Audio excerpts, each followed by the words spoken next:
I'm Jim Ross. He's Matt Van Horn. And this is the 3 Mile Domination Podcast.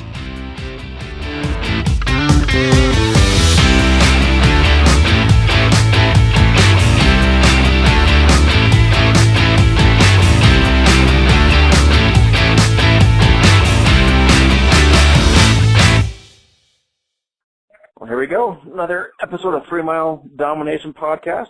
How's it going, Matt? I'm doing well. And yourself?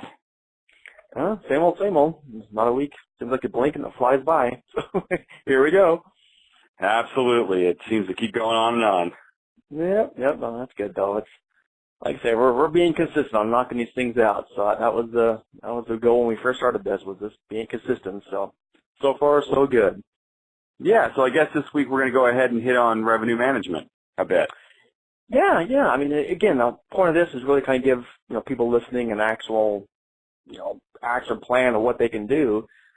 And this one's pretty simple to do, but it seems like a lot of places don't do it effectively or consistently, and that's raising rents, or at all, current customers. Yeah, exactly. I think, and guys, just to preface this week I'm working on a webinar for the Florida Self-Storage Association for revenue management. And, in revenue management, there's lots of things to talk about. People sometimes confuse revenue management just with rate management, and it's really not. If you want to have a discussion about rates, that's a 5-minute conversation. It's not really hard. You program in the computer, you tell it how often you want to raise rents and how much, and it does it. That's really a 5-minute conversation, but revenue management encompasses everything that we do to increase our revenue. And, a lot of things we do help, and then some of the things we don't do hurt. I know, we're going to focus a little bit on rates today, but one of the things that we've been talking about with rate management and people not doing it, I think really with the economy and as many competitors as people have, they're just scared to do it. That's my opinion on it. Jim, I mean, you talk to a lot of owners as well, but I think that's really, really what it boils down to. Oh, no, I've actually had them physically, they say, I'm scared to raise rents. It all boils around fear. They're thinking they're going to get their rate increase letter, and there's going to be mass exodus, people leaving the facility, and they're going to be left with a bunch of vacant units. And we've done it time and time and time again, and that's just not how it plays out. No, not at all. Not at all. And the reason that one of the reasons is we can start this off by just saying that if you're listening to this and you're looking at your occupancy statistics report or your management reports on your computer and you're 100% occupied, you're really losing money. You should never be 100% occupied, in my opinion. Now, that's a lot of goals for a lot of owners and managers, and they say, oh, well, I'm 100% occupied. Well, you know what? Physical occupancy is not necessarily the greatest guide for the performance of your facility. In the least. If you're 100% occupied, but you're only getting 50% of your rate, then you're only 50% economically occupied. And that's really where this boils down to, because economic occupancy is what drives, the finance factor of your facility, to get refinanced, to, get construction loans, to get these kind of things. Your projections and your revenue is really all that really matters when it comes down to the bank. So when you say I'm 100% occupied, that really doesn't tell me anything. All it is that you're turning away potential customers who want to pay money for storage that really should be paying more and going to your competition. So it really, really doesn't help you in the long run. No, yeah, exactly. And it looks cool. You look on the software, 100% occupied, but I'd much rather have more money in the bank versus being 100% occupied. So you kind of touched on it briefly, but so what's some easy techniques to start raising rents? Well, first of all, I want to address that fear that we talked about to begin with. There really shouldn't be any fear in raising your rates. You really need to think about it from a customer standpoint. Everybody is used to getting their rates increased. I'll give you a perfect example. Just this week, I got a letter from my health insurance company. My rates went up. They just did. It's going to happen to everybody. It just happens as we get older. There's nothing we can do about it. People are used to it. People are used to their utility bills going up, their property taxes going up. People understand that the prices go up. And the other thing is even if you sent out a number of rent increase letters, and we're going to focus on rates right now, if you sent out a number of rate increase letters, how many people really know what the other person's paying in your facility? So if you send out a rate increase to 300 people, Nobody really knows what each other's paying. If you get on a airline or a flight, say you're going from the East Coast to the West Coast, and you paid X number of dollars for your ticket, nobody else really, on that plane, everybody most likely paid a different price for their ticket depending on when they got it, where they're flying from, what connections they have.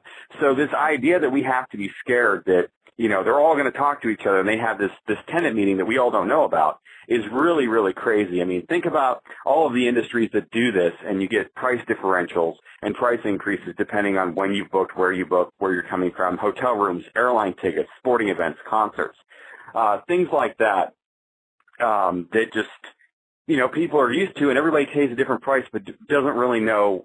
They don't talk to each other. So these things, this idea that all of your tenants are going to get together and have this coup and they're going to flee your facility, I think is probably a little overblown. But, the idea of raising your rates, you have to raise them. Our employment costs are going up. Payroll, healthcare, bonuses, if you offer those at your facility, they're going up every year. Your taxes, your property taxes, personal property taxes. Things like that, they're going up every year. Your utilities, your power bill, especially if you're, I'm in Florida. You run a climate control building down here, it's awfully expensive with the air conditioning. Water, waste disposal, phone, and internet, all of that goes up on a regular basis.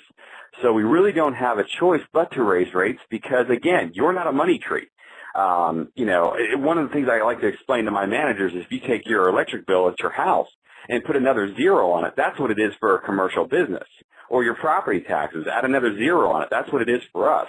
So we're not a money printing machine. We really, really need to be able to manage our revenue to cover these kinds of costs.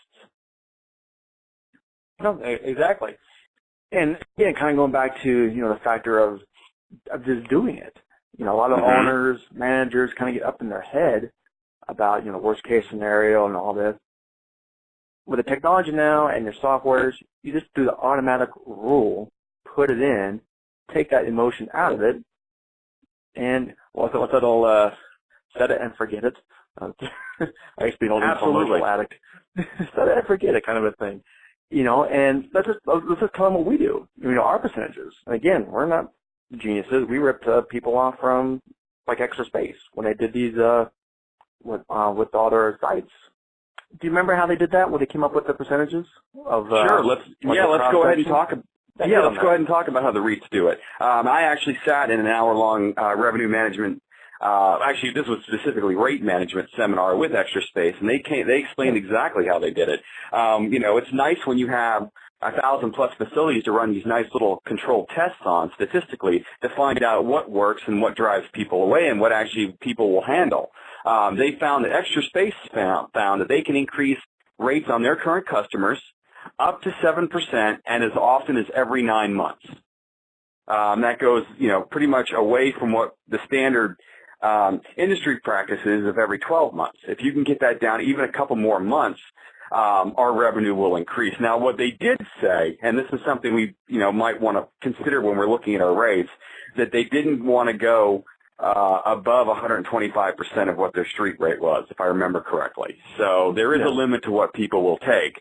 You can be the highest in your market, but that doesn't mean you can't be overly aggressively higher than everybody else, or that will backfire you.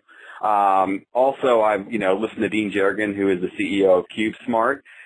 One of the things that what they do is they increase rates 6% on current tenants once at the 6-month mark, and then every 12 months. So that's how the REITs do it. I really believe I know for our sites, I have mine programmed at, it's a 7% increase at 6 months after move-in, and a 7% increase every 9 months after that. And I've been doing that for years. And it kind of spreads it out, so every month some tenants are getting hit with that rate increase. I used to be again, I guess living in Utah, you get the weather changes. I used to be of the adage of when it's winter, I hit them, and when it's in the dead of, the heat of summer, we do rate increases again. But it seems doing this auto program from the day they move in, and then every 9 months after that, it spreads it out. You're not getting these big hits like that, and I love it. We've done it for years now, and I can definitely see the increase in the rates coming in, and it makes the managers a little bit easier on them. I know I used to do it all at one shot, and hit everybody with a rate increase at one time, yeah, you would get, if you look at all the sites, you get some people that would call and complain and make the manager nervous wreck. But now when you're spreading it out this way, and it's only a handful every month getting hit like that, it's a lot easier to take for the customers and for the managers. And again, most people don't complain. And, what's your philosophy on when someone does call in and, they say, I'm moving out. They're raising my rent. I'm moving out. How would you handle that? I think we have to take it on a case-by-case basis. We do, and I know that's not the answer. Everybody would like a straightforward black and white answer, and there really isn't one. Let's say they have a 10 by 20 climate control and you have none available and you have a waiting list. Are you going to necessarily waive that increase for someone? I guess that's up to you. I think you have less of a problem if you say no and they do move out and you have 5 people on your waiting list. I don't think that's a problem. Do I think it can be a customer service thing if we waive one of them and, your customer feels like they got to win and they'll be able to handle it better when the next one comes around? I think that's a possibility too.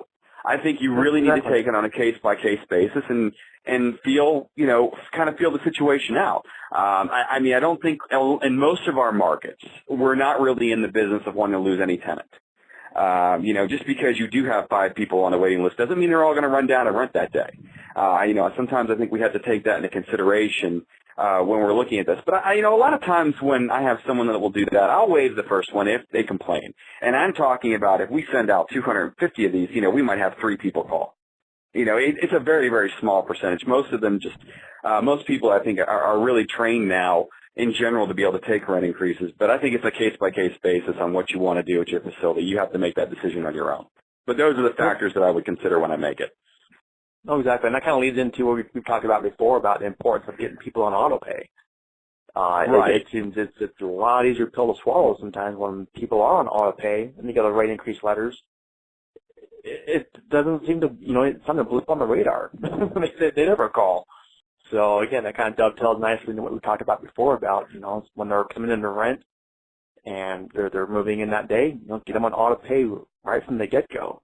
Because, when you implement these rate increases, they don't call. It doesn't seem to hurt, and they say pay the higher rate. Yeah, I think our auto pay customers really are less price sensitive than others.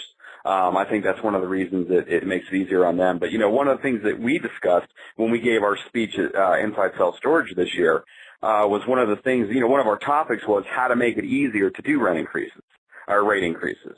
And again, revenue management is a hodgepodge of a bunch of different stuff. But just for this discussion, rate management, how do you make it easier? One of the things you can do is train your managers.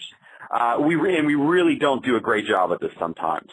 I think we all need to sit down with our site managers and explain to them exactly why this has to happen.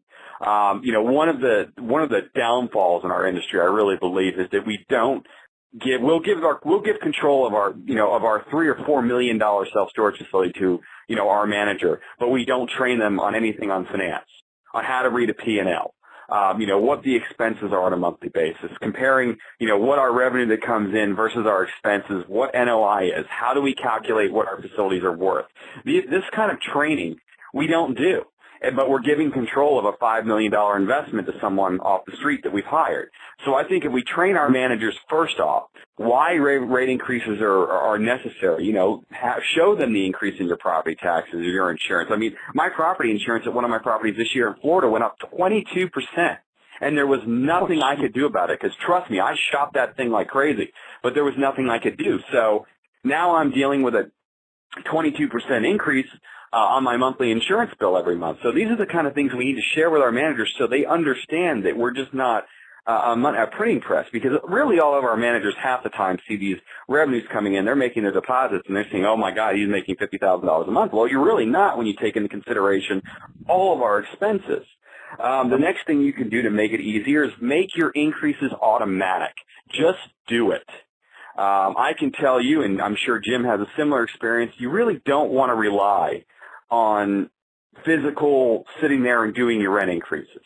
When you start asking your managers, about rent increases, then all of a sudden someone comes up that they don't think they should get an increase, or it's somebody they've become friendly with on the site. Oh, we don't want to increase this person. They're going through this and they're going through this. By the time we go through the list, we don't want to increase 75% of our tenants because everyone's going through something. Your management softwares now are so in tune with revenue management that you can go in there, plug in a rate, a percentage increase, plug in how often you want to do it, and just do it automatically. Don't even ask anymore. Just do it, and as individual situations come up, you can address those individually. And then the last that I have on my list of how to make it easier is, and we've already discussed it, is get everybody on AutoBill. Our AutoBill customers tend to be less price sensitive than our other customers. Nope, couldn't agree more. Exactly. And it's kind of funny you just mentioned about, just doing it and not, thinking about on a case-by-case basis, just doing it. And if they call in later, then you can talk to them.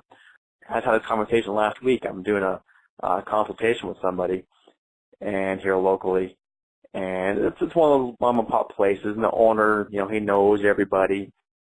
And when I asked him, when last time he did a rate increase, he had to stop and think, and I don't know. And so we started looking at the software.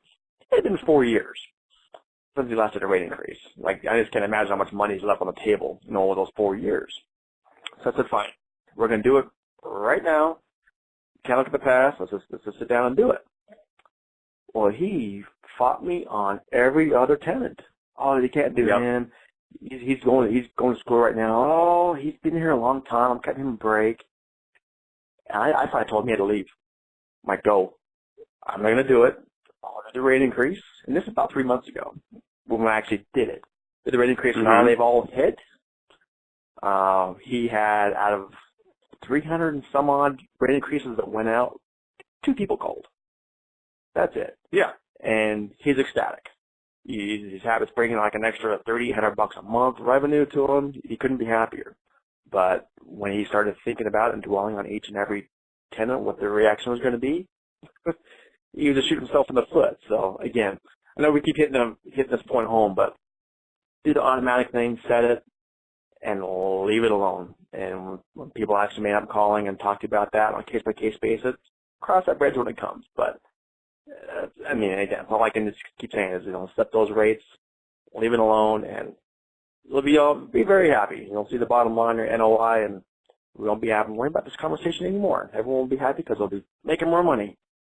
Yeah, and trust me, your property insurance company is not sitting around having that conversation.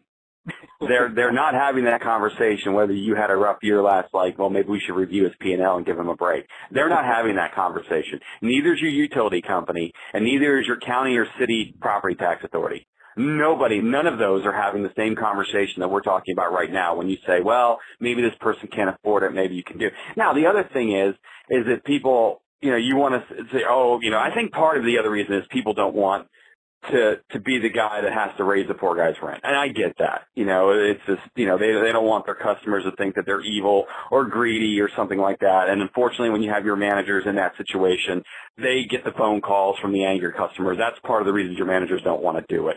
It's not necessarily they don't believe that the property should want to make more revenue, but they're the ones that are going to take the brunt of those phone calls. So I think these are the fears that we really, really have to get over to be able to be successful. Think about what you can do with your property with an extra $3,800 a month.